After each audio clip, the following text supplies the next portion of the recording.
Very good morning. आज हम health care का लेवल 3 का unit number 7 personal hygiene and first aid का सेशन नंबर 2 पढ़ने जा रहे हैं, जिसमें कि हम पढ़ने जा रहे हैं identify factor affecting good health.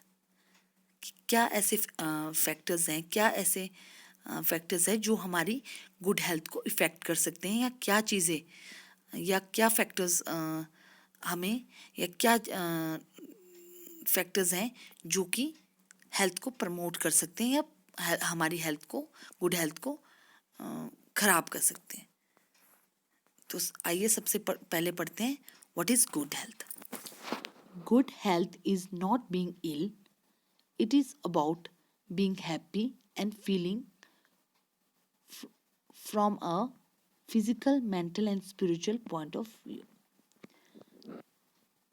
तो प्यारे बच्चों, इसमें बताने की कोशिश की गई है कि गुड हेल्थ का मतलब सिर्फ बीमारियों से मुक्त होना नहीं है। गुड हेल्थ से मतलब है it is about a feeling. आप फिजिकल, मेंटली और स्पिरिचुअल तौर से भी खुश होने चाहिए। आपकी चाहे आप फिजिकल वे से देखें, चाहे आप मेंटल, चाहे आप आध्यात्मिक वे से देखें, आपकी जो हेल्थ है, आप जो पर्सन है वो हैप्पी होना चाहिए, वो उसकी वो गुड फील करना चाहिए। That is called good health. तो आइए पढ़ते हैं फैक्टर अफेक्टिंग गुड हेल्थ। कौन से ऐसे फैक्टर्स हैं जो कि हमारे गुड हेल्थ को इफेक्ट करते हैं। सबसे पहला है diet. One factor of good health, diet is a one factor of good health. Eat well balanced meals and nutrients. Food from each of a major food group should be eaten daily. Example: milk, meat, fish, vegetable, fruits, rice, etc. आप सबको पता होगा कि जो diet है या जो हमारा खाना पीना है, that foremost firstly and foremost effect करता है हमारी गुड हेल्थ को। क्योंकि अगर हम अच्छा खाते हैं, अच्छा हमारा खाना पीना रहता है, तो आपने सुना होगा कि खाने पीने की वजह से भी काफ़ी चीज़ें, काफ़ी डिजीज़ कंडीशंस, अगर इम्बैलेंस डाइट है या कोई माल न्यूट्रिश्ड पर्सन है, किसी को खाना पुअर डाइट है किसी पर्सन की, तो वो डेफिनेटली किसी ना किसी डिजीज़ कंडीशन से सफ़र करता है। तो हमें क्या, अपनी गुड हेल्थ को ये फैक्टर है जो one factor of good health is diet. अगर हमारी डाइट अच्छी होगी, that also effect definitely effect our body. अगर हमारी डाइट पुअर होगी तो दैट ऑल्सो इफेक्ट, उसके भी बहुत ही वर्स्ट रिजल्ट देखने को मिलते हैं हमारी बॉडी में, चाहे वो फिजिकली हो चाहे मेंटली। तो diet is one factor that effect our good health. Next is rest. Obviously, need adequate rest and sleep. Amount of sleep required various factor in individual to individual. आपने देखा होगा जो छोटे बच्चे होते हैं, न्यूबॉर्न बेबीज होते हैं, दैट नीड मोर रेस्ट, है ना, इन कंपेरेटिव टू अडल्ट। तो रेस्ट लेना बहुत ज़्यादा ज़रूरी है, फिज़िकली तौर पे भी और मेंटली तौर पे भी। अगर पर्सन सिर्फ काम करता जाएगा और वो प्रॉपर रेस्ट नहीं लेगा, तो इट ऑल्सो इफ़ेक्ट, डेफिनेटली वो उसकी हेल्थ को इफ़ेक्ट करेगा। It can contribute in are good health और हमारी इनकी हेल्थ को डिटोरेट भी कर सकता है। तो rest is very important for individual. किसी भी व्यक्ति के लिए वो रेस्ट बहुत ज़्यादा ज़रूरी है। जितना कि ज़रूरी खाना है, डाइट है, उतना ही ज़रूरी रेस्ट भी है। Next, exercise. Maintain circulation. Exercise से हमें बहुत ज़्यादा बेनिफिट रहते हैं। It maintain our circulation, improve muscle tone, it help in mental attitude, right. तो जो एक्सरसाइज है, that also one of the important factor that effect our good health. Obviously हमें देखा है कि yoga is a part of exercise, है ना। योगा करते हैं लोग, मेडिटेशन करते हैं, है ना। और हमें कम से कम अपने दिन में 15 टू हाफ एन आवर अपनी एक्सरसाइज करनी चाहिए, चाहे वो मॉर्निंग में कीजिए आप, चाहे इवनिंग में कीजिए। तो एक रूटीन में एक्सरसाइज करनी चाहिए। एक्सरसाइज से क्या रहता है, it maintain our circulation, obviously improve muscle tone and एक मेंटल पीस भी हमें प्रोवाइड करती है। तो exercise is also a factor that effect our good health. हमारी हेल्थ को इम्प्रोवाइज करने के लिए, हमारी हेल्थ को बेहतर बनाने के लिए exercise is a very important factor.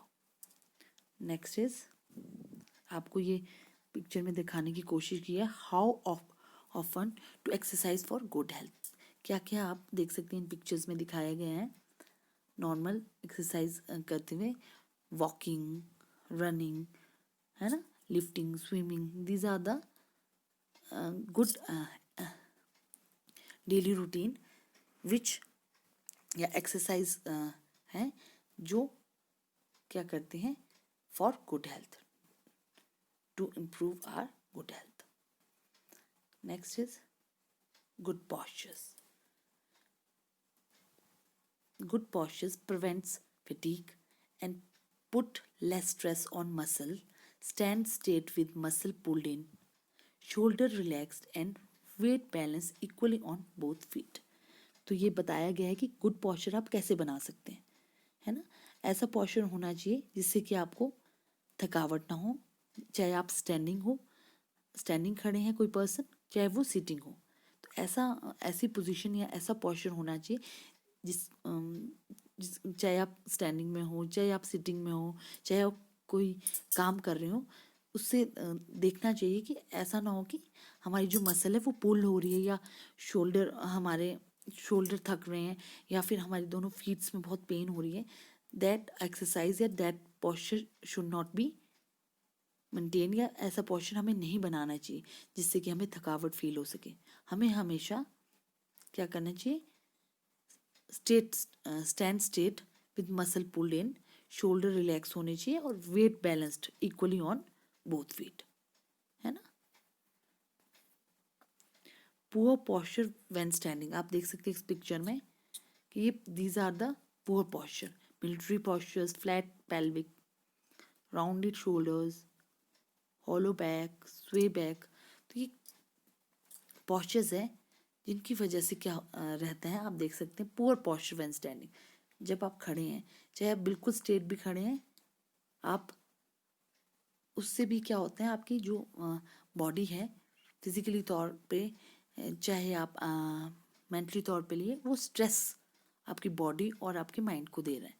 तो दिस पोजीशन शुड, मतलब आपका पुअर पॉस्चर नहीं रहना चाहिए। ये सारे जितने भी पिक्चर आपको दर्शाए गए हैं, that they are of poor posture, है ना। अगर आपका गुड पॉस्चर नहीं होगा तो it definitely effect your good health, है ना। तो you should do the activities, या आपको जो भी आप, चाहे आप स्टैंडिंग में वर्क कर रहे हैं कोई चीज़, या आप सिटिंग है, इवन आप जब रेस्टिंग पोजीशन में भी है, that time also you should maintain your good posture, है ना। चाहे आप लेटे भी हैं, चाहे आप सोए हुए भी हैं, उस टाइम भी आपको जो अपने जो पॉस्चर है, दैट बॉडी का जो पॉस्चर है, दैट शुड बी स्ट्रेसफुलनेस नहीं होनी चाहिए उसमें वाइल यू आर स्टैंडिंग और सिटिंग और टेकिंग रेस्ट, है ना। तो आप देख सकते हैं ये थोड़े से एग्जांपल दिए हैं, poor posture when standing. Next is use of tobacco drugs, है ना। यूज ऑफ टबैको ड्रग्स क्या करते हैं, we should avoid use of tobacco and drugs because use of tobacco and drugs seriously affect good health. It affect function of heart and lungs. Obviously this point is very important and you all heard it about this also कि हमें avoid करना चाहिए, किसी भी प्रकार का धूम्रपान या नशीले पदार्थ नहीं लेने चाहिए, या अगर आपके आसपास में कोई भी व्यक्ति इस चीज़ के पदार्थों का सेवन करता है तो वी शुड टेल देम कितना हानिकारक है यूज़। अगर आप कोई भी किसी भी प्रकार के ड्रग्स का यूज़ कर रहे हैं, वो डायरेक्टली आपकी जो हार्ट की फंक्शनिंग है, आपके जो फेफड़े हैं उनको बिल्कुल तरह से डैमेज कर देते हैं। एंड देखा गया है कि it can lead to someone death तक पहुंचा सकते हैं। A person can loss his और her life because of use of these tobaccos drugs, है ना। क्योंकि हमें सभी को पता है कि use of tobacco and drugs seriously effect our health. ये और इसके लिए हमने देखा होगा काफ़ी ज़्यादा एडवर्टीजमेंट भी आती है ना, टीवी पे भी आती है, और बोला जाता है कि जो इससे कैंसर, आपने देखा होगा कैंसर जैसी बीमारियां देखी गई है टबैको का यूज़ करने से, किसी ड्रग्स का यूज़ करने से। तो it is very important factor that effect our good health. तो नेक्स्ट में देख सकते हैं रिस्क फ्रॉम स्मोकिंग। ये थोड़ा सा मैंने दिखाने की कोशिश की है। Risk for smoking, smoking can damage every part of body. आप देख सकते हैं जो स्मोकिंग है दैट कैन इफेक्ट और damage every part of body. आप एक साइड दे सकते हैं क्रॉनिक डिजीज। क्रॉनिक डिजीज से अभिप्राय है लंबे समय से कोई व्यक्ति किसी बीमारी से ग्रस्त है, जैसे कि stroke, blindness, gum infection, aortic rupture, heart disease, pneumonia, hardening of the arteries, chronic lung disease and asthma, reduced fertility and hip fracture. And next है कैंसर। कैंसर किसी भी पार्ट का हो सकता है, head and neck, lungs, leukaemia, stomach, kidney, pancreas, colon, bladder और cervix.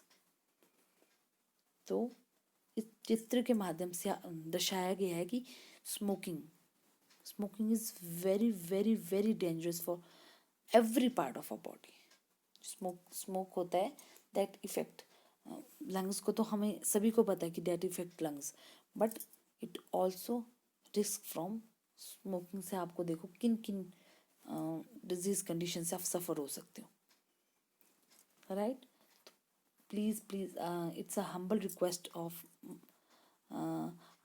Mine also कि अगर आप अपने आसपास या आपके घर में कोई बड़े बुजुर्ग या कोई बच्चे या आसपास के एरिया में कोई भी पर्सन आपको दिखता है तो टबैको का यूज़ कर रहा है, किसी प्रकार के नशे पदार्थ का यूज़ कर रहा है, you should always always always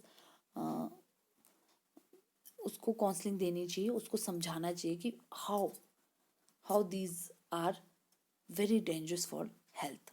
ये नशीले पदार्थ कितने इफ़ेक्ट करते हैं हमारी गुड हेल्थ को, राइट। तो हमने पढ़ा